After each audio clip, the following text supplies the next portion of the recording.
రాజమౌళి డైరెక్షన్లో మహేష్ బాబు సినిమా మొదలైనప్పటి నుంచి అన్ని షాకులే తప్ప సాఫీగా వచ్చే అప్డేట్స్ ఏమీ లేవు. ఇప్పుడు ఏకంగా రాజమౌళినే రంగంలోకి దిగి అక్కడెక్కడో మెక్సికో జనాలకు మన వారణాసి టీజర్ చూపించేశాడు. మొన్నటి వరకు ఎక్స్క్లూజివ్గా వారణాసి విజువల్స్ని మెక్సికో కామిక్స్ కాన్లో ప్రదర్శిస్తారని ప్రచారం జరిగింది. తీరా చూస్తే సీన్లోకి రాజమౌళి ఎంట్రీ ఇచ్చాడు. వారణాసి టీజర్ పేల్చాడు. ఇది కనీసం గ్లిమ్స్ కూడా కాదు, ఏకంగా టీజర్. విచిత్రం ఏంటంటే టీజర్ విజువల్స్ బయటికి లీక్ కాకుండా రాజమౌళి టీం తీసుకున్న జాగ్రత్తలు మైండ్ బ్లాక్ చేస్తున్నాయి. అదేంటో టీజర్ వేస్తారు, అక్కడ జనాలకు చూపిస్తారు, బయటికి రాకుండా ఆపేస్తారు. ఎందుకు మెక్సికన్ కే ఈ స్పెషల్ బంపర్ ఆఫర్? ఇండియన్స్ కి వారణాసి వరాలు ఉండవా? Have a look.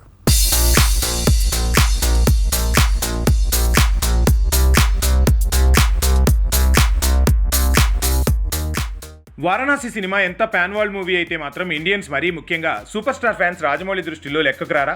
ఎందుకని మెక్సికో జనాలకే వారణాసి ప్రివ్యూ వేసి చూపిస్తున్నాడు? ఇంకా షూటింగ్ పూర్తి కాలేదు, అంతలోనే ప్రివ్యూ అంటే అర్థం ఉండదు. కానీ ఈ సినిమా టీజర్ని, అలానే ఈ మూవీ బిహైండ్ ద సీన్స్ అంటే షూటింగ్ ఫుటేజ్ను కూడా చూపించారని తెలుస్తోంది. ఇక్కడే కాదు, నెక్స్ట్ జర్మనీలో వారణాసి టీజర్ పేలబోతుంది. ఆ తర్వాత కట్ చేస్తే కొరియాలో, ఆ వెంటనే ఇటలీలో. ఇది ఇప్పుడు లీక్ అయిన ప్రమోషన్ స్ట్రాటజీ.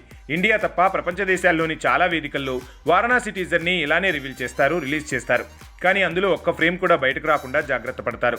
అదేంటో చూడండి, అదేదో దేశంలో జరిగే ఫిల్మ్ ఫెస్టివల్లో రిలీజ్ చేస్తారు. కానీ ఆ టీజర్ విజువల్స్ ఇండియన్స్ మాత్రం చూడొద్దంటే ఎలా? ఇదేం ప్రమోషనల్ స్ట్రాటజీ? అక్కడే రాజమౌళి విశ్వముద్రగా ఫోకస్ అవుతున్నాడు.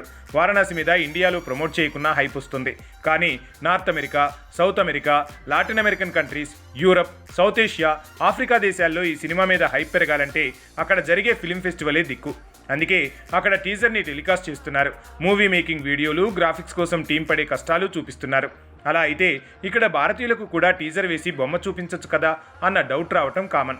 కానీ విదేశాల్లో ఇలా టీజర్ వచ్చి దాని మీద అక్కడ హైప్ పెరిగితే ఇండియాలో ఈ సినిమా మీద క్యూరియాసిటీ వందలు వేల రెట్లు పెరుగుతుంది. అలాంటి టైంలో టీజర్ని ఇక్కడ లాంచ్ చేస్తే దిమ్మ తిరిగి మైండ్ బ్లాంక్ అవుతుంది. అలా చేసేందుకే ఆగస్టు 15 వరకు వారణాసి టీజర్ని ఇండియాలో తప్ప వరల్డ్ వైడ్గా మెక్సికోతో పాటు చాలా ఫిల్మ్ ఫెస్టివల్లో టెలికాస్ట్ చేయబోతున్నారు. కేవలం cinema experts, distributors, film makers కోసం మాత్రమే పావుగంట షో వేసి అందులో 2 నిమిషాలు వారణాసి టీజర్, 5 నిమిషాల వరకు మేకింగ్ వీడియోలు రిలీజ్ చేస్తున్నారు. ఇక కనీసం 5 నిమిషాల వరకు మూవీ మీద దర్శక నిర్మాతల మాటలు వినిపించి ఆ తర్వాత question and answer session run చేస్తున్నారు. ఇది మొత్తంగా మెక్సికోలో మాత్రమే ఎందుకు వారణాసి టీజర్ వచ్చింది, ఇక్కడ ఎందుకు ఫిలిం టీం టీజర్ని రివీల్ కాకుండా జాగ్రత్త పడుతుంది అనటానికి రీజన్.